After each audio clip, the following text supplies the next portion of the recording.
times and written stories about all of them, but somehow Scott County produces some of the most writable stories. If you're a general interest columnist or a feature writer, you have plenty of material here to go from, and that's been what drew me to Scott County. I'll cover some of that in just a minute. I thought, though, coming in tonight, when Glenn asked me to come down, I started thinking about how many stories I've done in Scott County for either the Courier-Journal or Kentucky Living Magazine or KET, or before that, when I was with WHAS Television doing stories we called side road stories. And I could come up with about 30 without really straining my brain any. And I know I've forgotten a good many, so a good 30 stories and probably another 5 or 6 or 10 on top of that over the years. I don't speak a whole lot anymore because, well, for one thing, after you've written as long as I have, maybe 5,000 stories over the time I've been writing and traveled over 1 million miles, to paraphrase the late great E.B. White, you begin to wonder sometimes if you're plagiarizing your own material. Plus, I just don't think as fast as I used to. My memory is not as good as it used to be on the things I need. The things I don't need, it's really very efficient on. But I remind myself sometime of the story I heard about the fellow who was telling one of his friends about the place that he and his wife had gone to eat. We all go through that now because we all like to eat out if we can still afford it. And he was saying, he said, Ralph, you need to go this place. He said, we went up there the other night, and he said, it's just about 3 or 4 miles out of town here. He said, I didn't know they had a restaurant there, but he said, the food is outstanding, plenty of parking, easy to get in and out of, the prices are great, and the food is just, he said, it's not fancy food, but it's really great. And he said, I think you all are going to like it. Ralph said, what's the name of the place? He said, and we've all had this, we may not all have had this, but I'm having it now, where it's right there. It's right there ready to come out, but somehow you just can't think of it. He said, he said, it's right here. Ralph said, well, go on to something else. You know, if you wait 10 minutes, you can usually think of it. He said, no, it's right here. He said, he said, I think I can get a trace on it here. He said, what's that bush that grows big, beautiful red flowers? They have shows about it. Sometimes it has thorns on it. Ralph said, a rose? He said, that's right, a rose. Hey, Rose, what was the name of that place we ate at the other night? Well, that's kind of where I am right now. That is kind of where I am right now. Somebody introduced me one night, it's been a couple of years ago, said, ladies and gentlemen, I don't think we could have found a better speaker than the one we have tonight, than Byron Crawford. He said, in fact, I know we couldn't because we tried. And all the better ones were either already booked or too expensive. So that's kind of where I'm coming from now. I also, I'm just not up with I don't feel in step with the technology of today and the language even that younger people use. I'm just not quite there with them. And that makes you feel reluctant to go out on speaking engagements. And I used to do a lot of this. I flew around the country and made talks. But I'm kind of hesitant to do that. Now, I'll give you an illustration. Of course, my life has been spent with good storytellers. It's just a blessing that I've had handed to me. I grew up down in Lincoln County on Hanging Fork, which was a tributary of Dix River, and I knew a lot of people there who were good storytellers. And then I seemed to be able to just draw people close to me who were really great storytellers. And so I kind of pirated some of their stories over time. I'll give you an illustration. I think it was about 5 years ago, my old friend Marshall Phillips, who's since passed on, asked me, he said, "Byron, do you like Thai food?" And I said, I've never, I might have had Thai food one time. I've eaten Vietnamese food. I like it pretty well. The Thai food I had was, I think, pretty good. He said, "Well, there's a nice little restaurant over in Frankfort. Do you all know about this place called Thai Smiles? Has anybody eaten there? Have you? You like it?"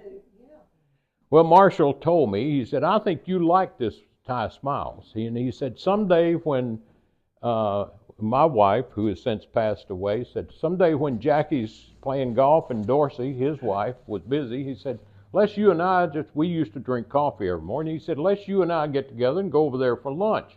You can try it." Now, he said, it's a little hot sometimes, but you can pick the level of heat that you want. I said, that sounds okay. So we went, and it's in a little strip mall there, right off 127.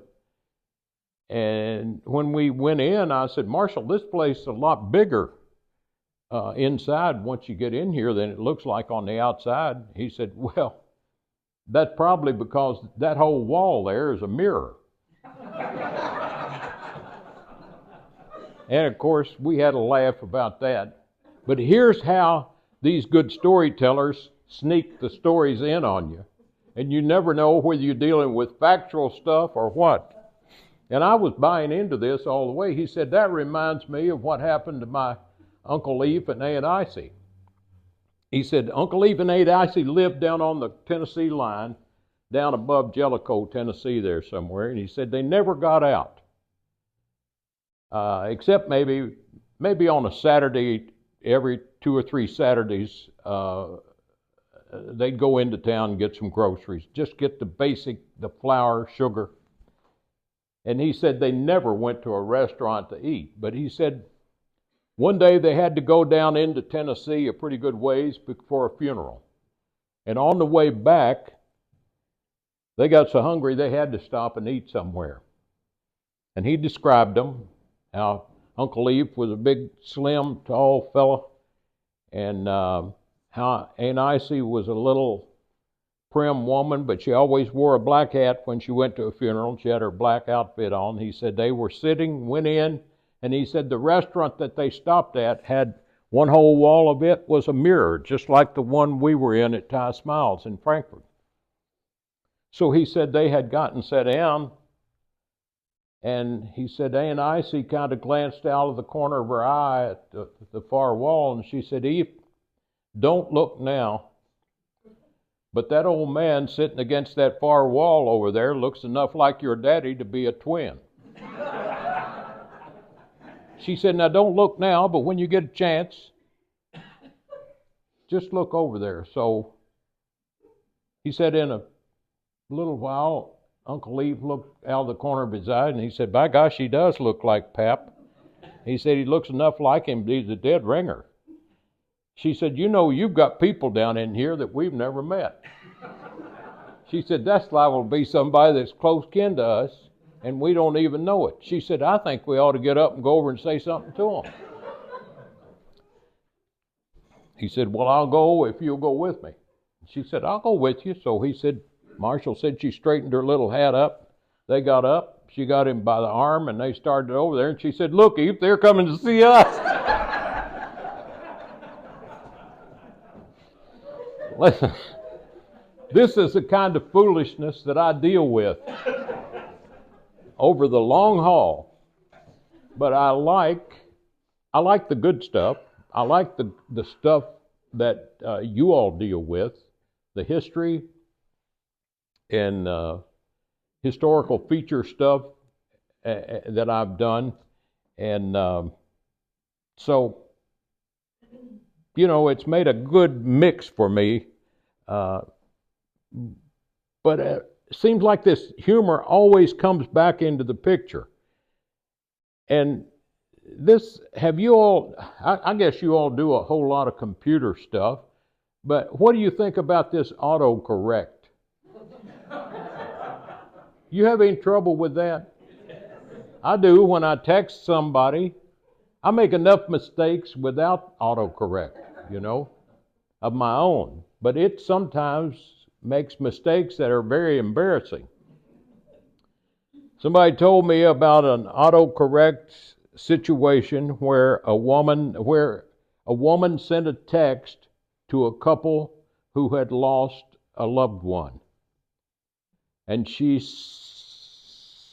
said to this woman, her friend, to whom she was sending the text, she said, "May God comfort you and Fred in your time of loss, in the days ahead." And she got a text back from her friend that said, "Thank you, but Fred and I aren't ready to go yet." Woman couldn't understand, so she looked at the text message that she had sent. Autocorrect had corrected it to say, "May God come for you and Fred in the days ahead." We have to be careful with that stuff. We're coming into an exciting time right now. I don't know what the basketball picture looks like for Georgetown College. I'm sure all of you are good. Looks good. I know you all are excited about this young man at Great Crossing who's coming to Kentucky. Is that a sure thing? Yeah. And we just heard tonight from our reporter friend. Where is he? There he is back there. How tall did you say he is now? I believe 7'1". 7'1". Man, and I read about him all year with what was going on. So this is an exciting time. Basketball, I grew up in a time, and many of you probably did, when if you were 6'4", let's say, you were automatically the center on the basketball team. And how times have changed. Basketball has just been a big part of our lives.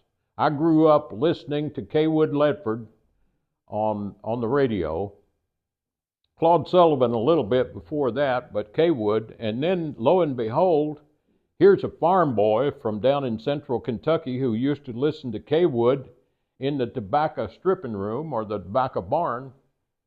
And here I am, finally wound up getting a job at WHAS where I was right next to Kaywood and eating double cheeseburgers with him at Cupie's at noon.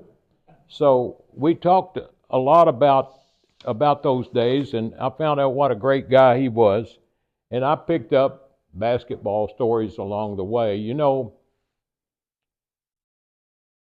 Adolph Rupp, I wonder what he'd say now if he could see what's happened to basketball.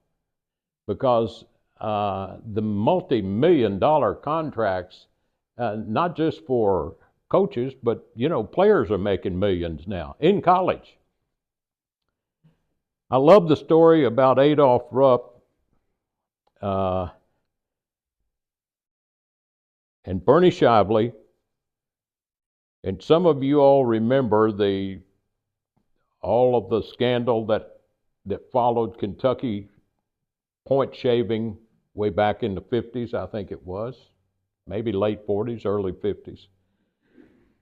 Anyway, after that, seemed like every time we would go to Ole Miss to play, every time there was a bad call on Ole Miss, the fans at Ole Miss would start throwing quarters or nickels or some kind of change down on the floor.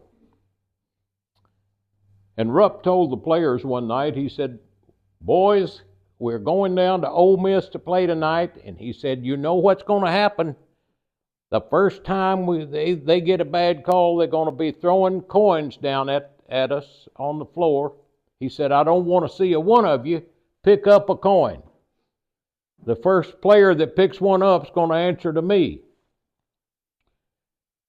Well, it wasn't long when they started that Ole Miss got what they thought was a bad call, and here came the coins flying down.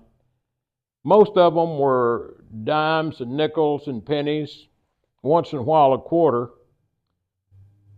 But finally a shiny, big, nice 50-cent piece came flying out, and it rolled down the sidelines.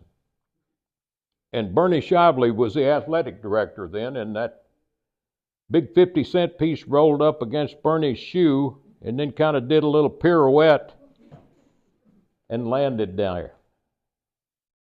And Bernie, you all remember how he looked, big, tall fella. Bernie looked down at it, and he had long arms anyway, and he reached down, and he had just gotten to that 50-cent piece when he looked up, and Adolph Rupp was glaring at him right down the other end of the bench. Adolph said, "Well, Shive, I see they've met your price." Anybody remember Ed Diddle? Anybody got any Western alums here? Ed Diddle. Ed went to Center College, of course, but Ed had the same problem that I've been beset with sometime in my life. He would call, I don't know what you'd call this condition, but he had the wrong word for the wrong thing. And not just that, but the wrong thought. I mean, the wrong line, the wrong sentence construction for it. Like he told all of his players one time to line up alphabetically according to height. And he was standing with Ted Hornback, the athletic director, one time watching Orrin McKinney dribble a basketball. Orrin was good, really good. And he drove in hard from the right side and laid the ball in right-handed, whipped it behind his back, drove in hard from the left side, and laid it in left-handed.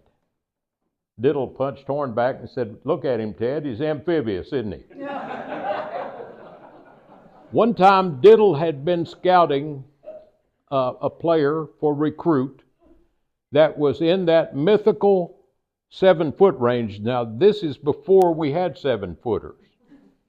And he came back almost delirious. He said, "Boys, if we could get this guy, we wouldn't need but about 3 more." He said, "I'm telling you, this guy, he's so big, he's huge." He said, somebody said, "Coach, exactly how tall is he?" Diddle said, "I don't know, he must be 6'12" or 13.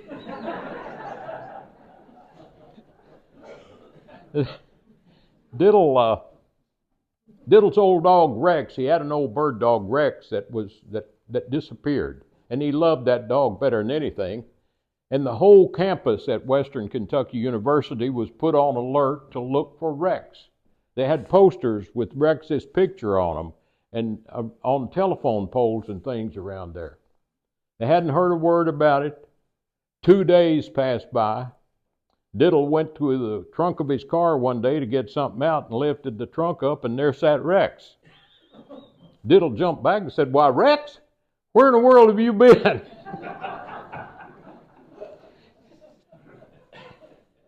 Our coaches back then were characters on top of being good coaches.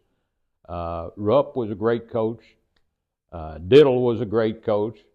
And now, of course, they're business people, but I think it looks like Pope is a good one. I mean, that's the consensus I get. And speaking of popes, one of my first I don't know when I started writing stories from Scott County, as soon as I became a reporter, I guess, with TV here. But what do you know about Daniel Pope Cook? Anybody? He was born in Scott County. He left here as a young man, moved to Illinois. I think he became a state representative there. And he was a sickly kind of person, but he died here at the age of 32 in Scott County. He is the namesake of Cook County, Illinois, where Chicago is. And I always thought one of the things that I have enjoyed about the work that I've tried to do is to do the little stories that are sort of not the headline stories, but the little sidelights, sidebars that I think people might find interesting. And there are tons of those in Scott County, it seems like to me. In fact, I brought, anybody here know Orville Gray? I think I did this story about Orville in around 1981. This is Orville Gray. Where's Turkey Foot? North? Well, that's where this Orville lived. Orville, according to my story, I don't claim inerrancy on the Orville story because I had no way to check it out. But he is standing there with what looks like an emperor penguin, doesn't he?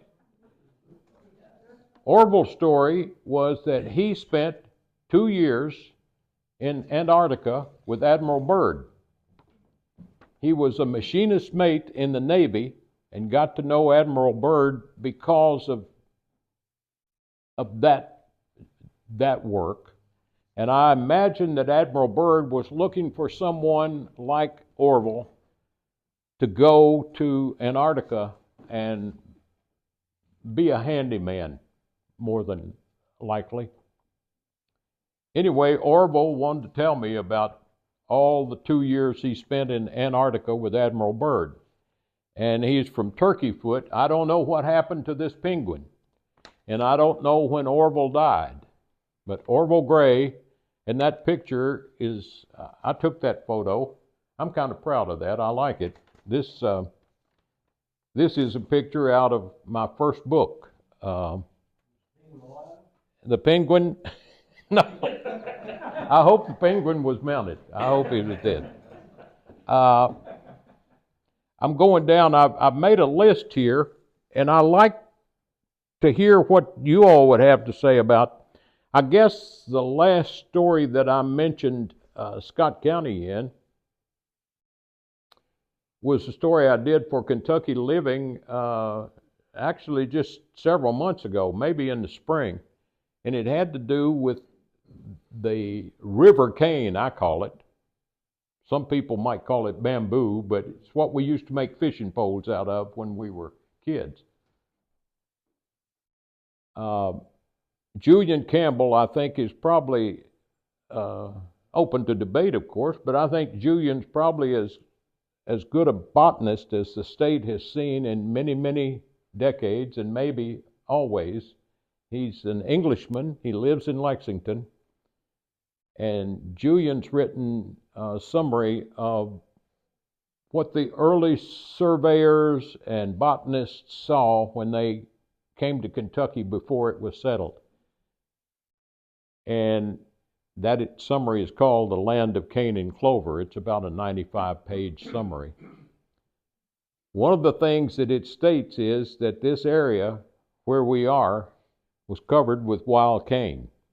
It was all a cane brake here, all of Georgetown. Most of Versailles was a cane brake. They said that you could not find 10 cleared acres that weren't in cane in Versailles. And it's wild to think about But the canebrakes were so numerous that from eastern Bourbon County all the way across to what is now Mount Sterling, 20 miles at least, was an unbroken canebrake about a mile wide. You picture that. That's the kind of stuff that I find fascinating. I don't imagine that any young person in Scott County cares that this area was all dense canebrake when the settlers came. But it's intriguing to me to think about that, and to know now that you only see little patches of cane here and there. Campbell likes it, and he's trying to reestablish some of it. I was fascinated by doing a story on the Choctaw Academy. You all know, have you all done much work with the Choctaw Academy? I bet you have, haven't you? Local dentist who owns the property it's on that has worked just tirelessly trying to get that to be a monument area. Good. The $600 that we voted for the ground penetrating radar is also connected with that. Is that part of the Choctaw Academy research in a family that owns Johnson family owned that at one time. Yes. And it's thought that the vice president's wife might be buried here somewhere near that cemetery. How big is that cemetery out there? Does anybody know? Well, obviously you don't know if you don't know what's under there, but about 3 acres. That's pretty good area. I did a story on the Choctaw Academy in September of 1981. I looked for my good 8 by 10 picture of the building. Of course, you all have pictures, I'm sure, all over the place. And but it was not long for, I don't know how long it lasted after this. It's gone now, isn't it? The stone wall is still up, the roof kept coming off. It's a ruin. But I was fascinated by the fact that a Chickasaw chief and a Choctaw chief's sons were students there, and that there was some written record of how of the names of the students and how they did, and I've just, as I say, Scott County has just proven to be a terrific place to write stories about. And it didn't much matter what you wanted to get into. If you wanted to get into Antarctica expeditions, you could do that. And then I brought a clipping more for my own backgrounding to look at than anything, of when I wrote a story about the dueling tree. How much have you all been involved in the Basil Duke house out here, the old white brick beside near the Kentucky Horse Park? Is it on your radar here, or is it in more of that? I've been Ann Bevan's question, she's not here. Ann Bevan's written 4 books about. Oh, I've aggravated Ann Bivens to death over the years. That break at night, she couldn't get out of it.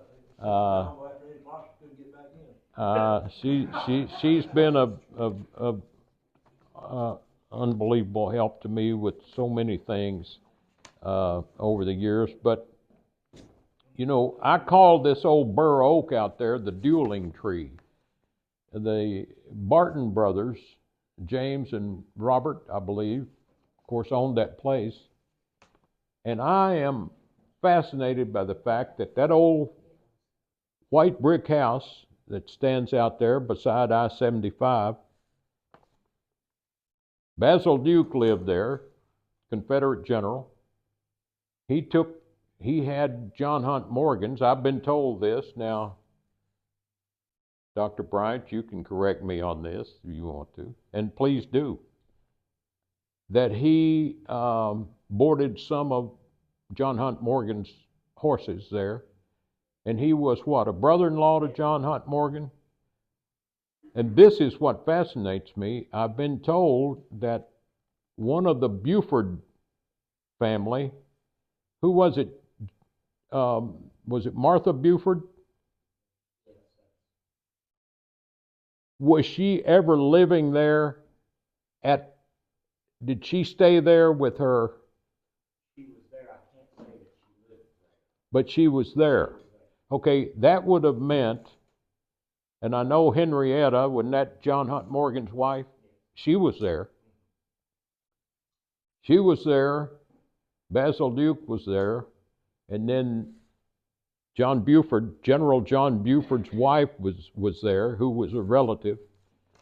Here they would have all been in that house under the same roof with the Civil War going on. John Buford commanding the Killer Angels at Gettysburg, and John Hunt Morgan ripping around everywhere. And can you imagine? And I walked into that old house out there, and when I went in, and James Barton knew, I don't know if he's living now. He passed away, Bob still living. James is gone, but Bob's still living. James appreciated the history of the place, but you can understand that farmers having to keep things going, I'm sure he would like to have done some restoration to that house, but when I went in, here the staircase was that still had that old green paint on it that they had back in those days. The mantels were still there, and I think after a while they let some of the farm help use it for storage or maybe to stay in, I don't know. But again, It's been fixed up, there's offices down now, Mark's still on it. Really? I did the appraisal, I really know that. Okay, so you know it. You know what's going on. The one that, where it is on the southeast corner of Highway 25 and Berea Road. Yeah. Used to have that big oak right in the front yard. Yep. And that spring down there, that spring house, is still intact, of course, where they watered the horses. But this old bur oak on the ground, Squire Coleman's book, Famous Duels of Kentucky, says that was the popular dueling ground. You want to enlighten us on that, any? That actually was the site of the formal duels that were actually, most of them were from Lexington, Fayette County area. Right. They would go across the line in Scott County. It was so close to the line, right. You all hearing this, you know it, of course. It was so close to the line, they would meet there, so they would be in no man's land, so to speak. Neither Right. county Right. prosecute anybody that had a duel there. And when the old bur oak, that would have been likely a place that they would have maybe been shaded by during the duels. When it tumbled down, James Barton called me and wanted me to take a picture of the bur oak that had fallen. He said he hoped that they could make some of that timber into maybe a piece of furniture or something like that. Anyway, My brother was a 40-year surgeon in Lexington, and one of his patients, 20 years ago, brought him in out of thanks for him, a beautiful, beautiful humidor. It was made from the dueling oak. oh, that's great. Yeah. I didn't know about that.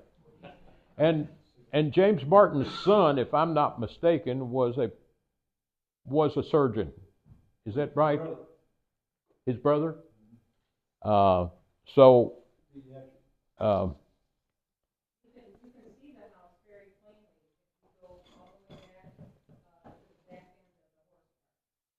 the back end of the horse park, you see it, right, right.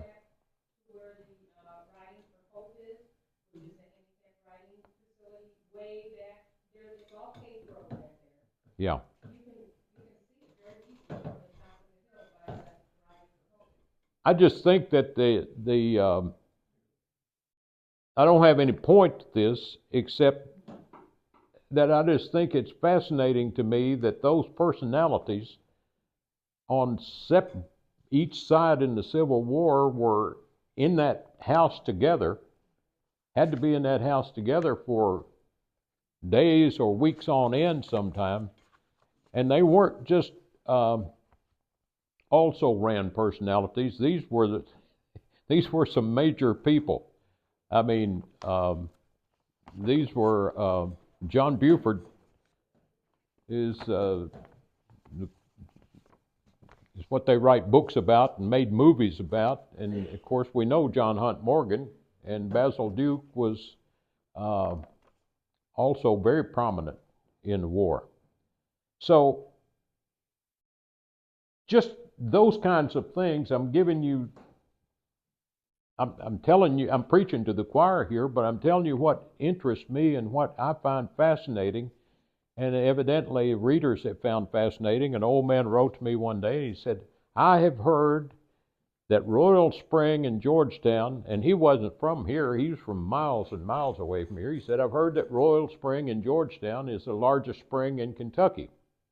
But he said, I know that Happy Chandler says that the largest one's coming out from under the courthouse in Versailles.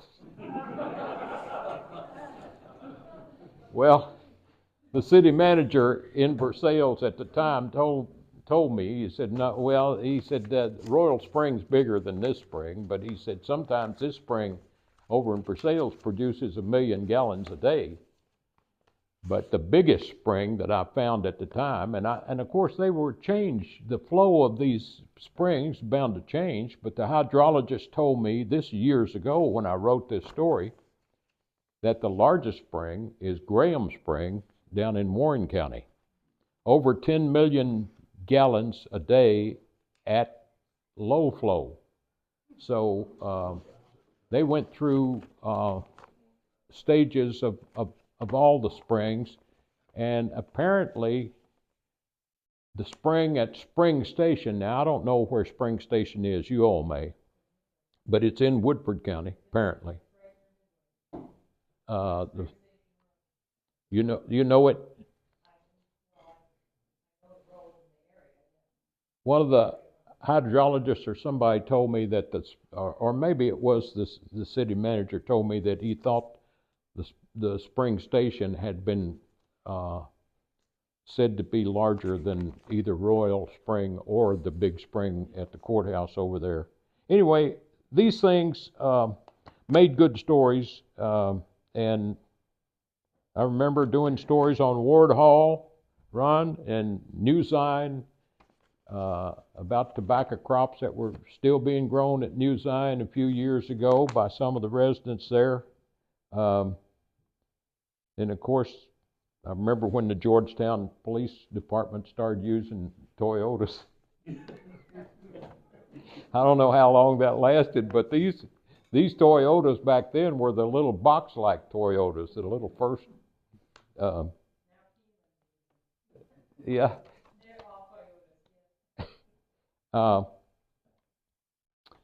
I came and did a TV story about the deputy sheriff, you all may know him, who was directing traffic out by the school, and he would, you could set it to music. You've seen those things where you could set it to some kind of operatic music.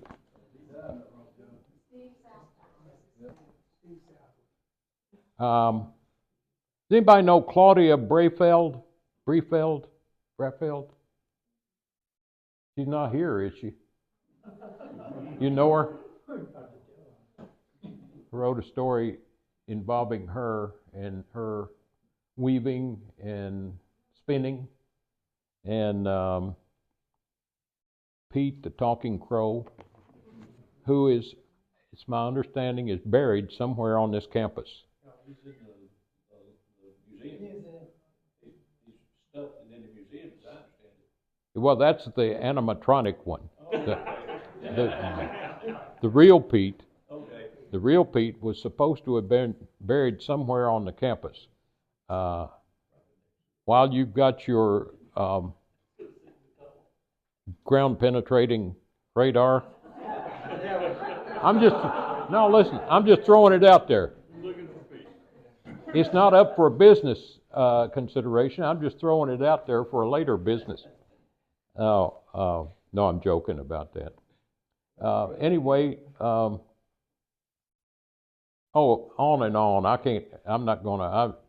The Jack Russell races, the Buffalo Gal barn quilts. I love that story,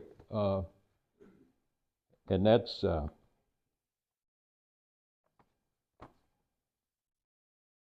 one for stamping ground. And Archie Birchfield. Anybody know him? Was he a national or world champion? International croquet champion. Lived at Stamping Ground. Went to the Breakers down at Miami and beat them all. Yeah, 4 croquet courts those places out there too, up Lighted. He was a great character. He was a great guy. And how long's he been gone? 25 years. So I've just been a great fan of everything. I've done stories about the FFA here and Kenny. Let me see. Kenny Davis. Anybody know Kenny? Georgetown. You know, Kenny still won't take his silver medal from the 1972 Summer Olympics. And I think he's left it in his will that nobody is to ever take it. And that's a heck of a story because they were just flat out cheated by the Soviets out of that game. And I don't blame him. And I don't know, does Kenny still hold a scoring record here? Because he did for a long time. 3-time All-American. And when I got acquainted, of course he's from Wayne County, but when I got acquainted with him, he was living in Paint Lick and working for Converse athletic shoes. But he is adamant about not accepting, and because he's not going to accept it, none of the team, most of whom don't want their medal. I think 2 guys out of the 11 said they would take it. But Kenny's not going to have any part of that business. So that kind of, I won't get into any more of the Scott County stories because when I tell you about them, you say, okay, well, we know that story. We know all about what you're talking about, except we know more about it than you do. So I won't get into to doing that. Do you remember that? That was awesome. You remember the guy that's interviewing Paul McCartney and he says, you remember that song you sang, blah, blah, blah? That was awesome. Well, that's what I'm doing with you all right now. I seem to, and again, it doesn't matter what stories I've written. The humor has been the part that the spice of what I have done. And my gosh, I started out on a Royal typewriter. Of course, some of you all remember those too, don't you? But I tell you, the contraptions that I've gone through over time, sometimes, no wonder I feel old sometimes. There's an old man who lives up, and I say old because he's 7 or 8 years older than I am, up the road from me, and I met him walking one night. And he walks his dog, which is a dog I love, and I like him. And I told him that he had to have knee replacement, and I knew that his wife was kind of in bad shape, and they have a condo up by the golf course up past where I live, but I walk around there. And I said, I'll take you to the doctor if you need to go. So he did one day. He doesn't ask me anything. He's just a great guy, but it occurred where he needed to go be examined, and we were together, and I said, Keith, I really like you, but I don't know a thing in the world about you because all I've ever talked with you is when we're walking and we pass on the street. He said, well, I was born in Benton, Kentucky, down in western Kentucky. But he said, no, he said I was born in Waverly, Tennessee. He said I grew up in Benton, Kentucky, but I was born in Waverly, Tennessee. But he said, you won't see that on my birth certificate, because on my birth certificate, where it's got in parentheses, place of birth, city or town, whoever filled the certificate out has just put town.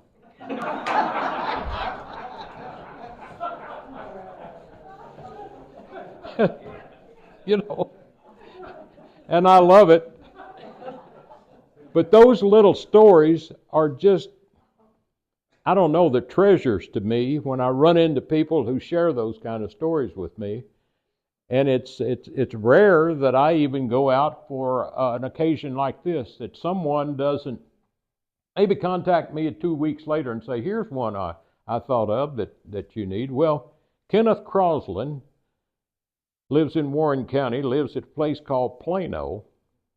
And Kenneth told me this story. Kenneth's great raconteur anyway, but he said he was with his father-in-law one day, and they were in rural Warren County, and his father-in-law said, Kenneth, do you remember the old Trammell 1 or 2 room school?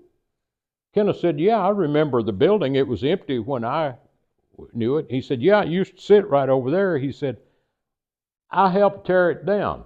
And told the year, back in the 50s sometime. He said, we made real good time tearing it down until we got up into the loft, and on the far side of the chimney, right before you get into the eaves, we discovered the little scrunched up skeleton of a boy, like this. Kenneth said, my goodness, what in the world was behind that? He said, well, of course we had to stop all the demolition, stopped everything, called in forensic teams, called in the detectives, and said they worked for several weeks on that before they got the case solved. Kenneth said, did they ever find out who it was? He said, yes. He said they found out that it was the school's hide-and-go-seek champion from 1951.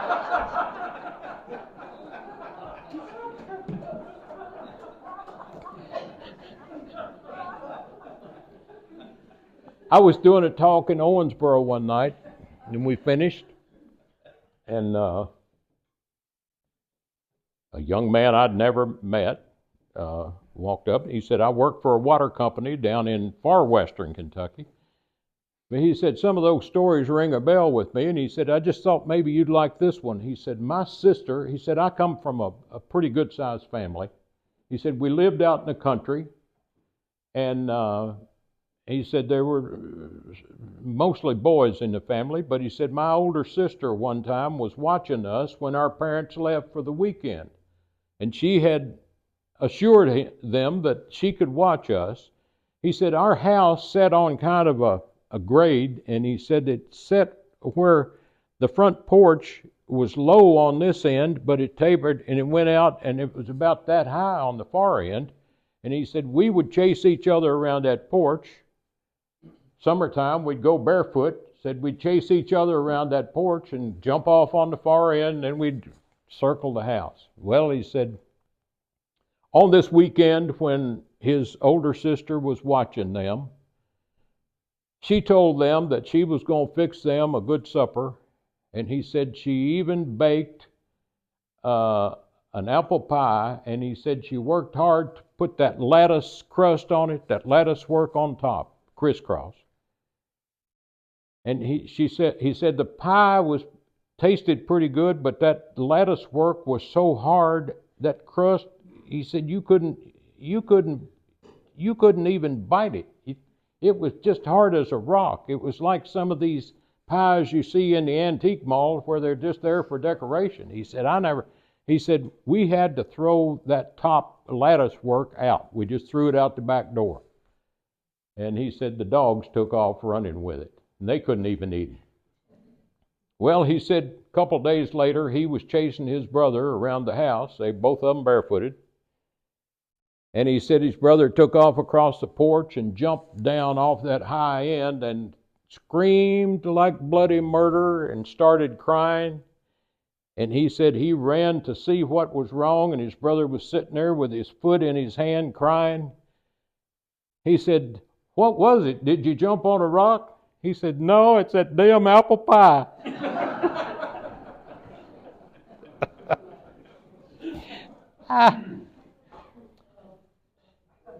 There was a fellow. I'm finishing up. A fellow named Edsel McGowan. I think I've got this story and then the next one. That'll be it. A fellow named Edsel McGowan lived in, I think, Frankfurt at this time this happened. I never met him, but Edsel traveled all over the eastern part of the U.S. anyway for some business that he was into. His friend, who is a lawyer in Frankfurt, told me this. Edsel was from Breathitt County, Jackson to be specific, and someone had told him, said, "Edsel, we know you go to Chicago sometimes," said, "if you're ever up there and have time," said, "now you're going to have to put a tie and coat on," and said, "this is going to cost you a little something." But he said, "there's a restaurant up there called Chez Paris that's the finest French restaurant you ever could imagine eating if you like French food." And he said, "even if you don't, you're going to love this." But he said, "I recommend you go there." So Edsel said next time he was in Chicago, he did. He put a tie on and coat, went down to the Chez Paris, and he said the fellow who met him was immaculately dressed, had a white jacket on, flower in his lapel. Said the lights were low, candle lights, silver sconces on the wall, some kind of red satiny-like wall coverings. He said the table settings were so brilliant, reflecting. He said the tablecloths would almost put your eyes out. He led him, he said, "Bonjour, monsieur. Please follow me to your seat." Forgive my French attempt here, but I have to do it, you know. He said, "Let me show you to your seat, monsieur." So he followed this maitre d' back through the hallway, and he said there were gold tassels on the chairs. He pulled it out. Gold braid on the menu. The menu was all in French. He handed him the menu. He said, "Your waiter will be with you in a moment, monsieur."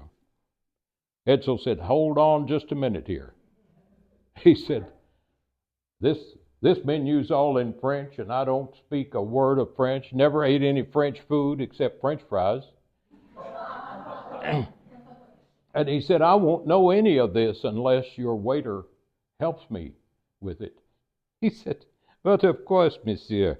Our waiter will be most happy to assist with the language. By the way, monsieur, I detect a slight southern accent. Where are you from?" Edsel said, "Well, a place you probably never heard of, called Kentucky." Maitre d' said, "Oh, oui, monsieur. Kentucky. What city?" Edsel said, "A little place called Jackson."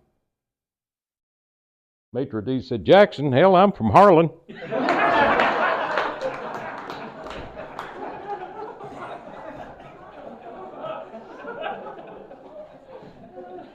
We were talking earlier tonight. I've forgotten who we were talking with now.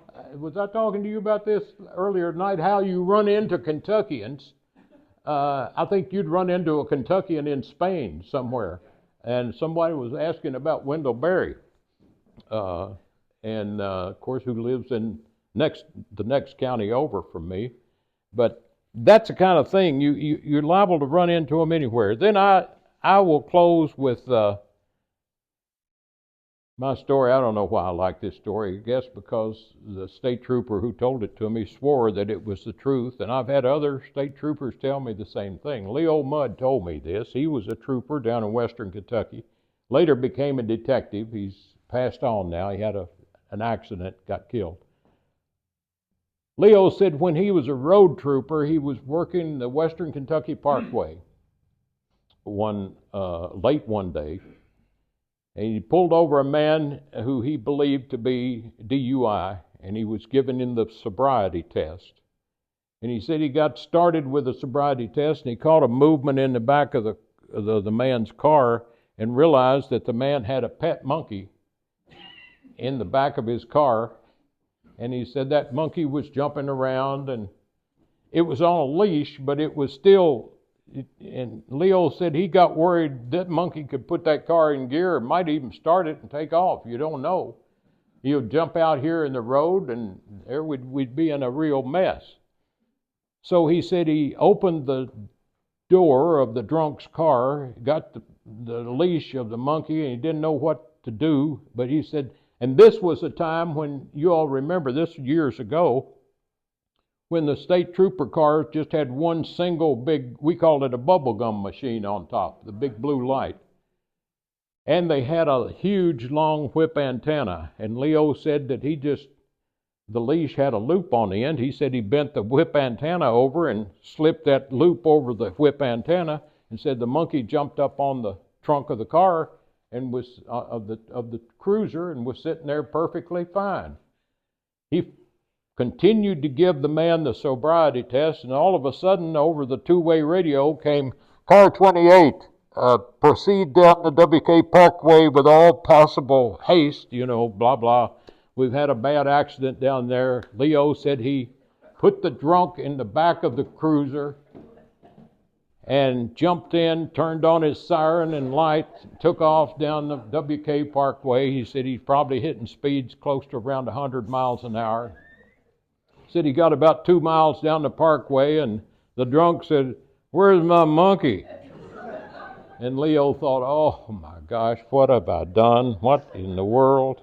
What's it going to be like?" He stopped, said he pulled over an emergency lane, stopped the cruiser and got out and looked, and couldn't see. He was expecting to see behind the car, he was expecting to see the monkey, be the hair and everything else back there, no telling what.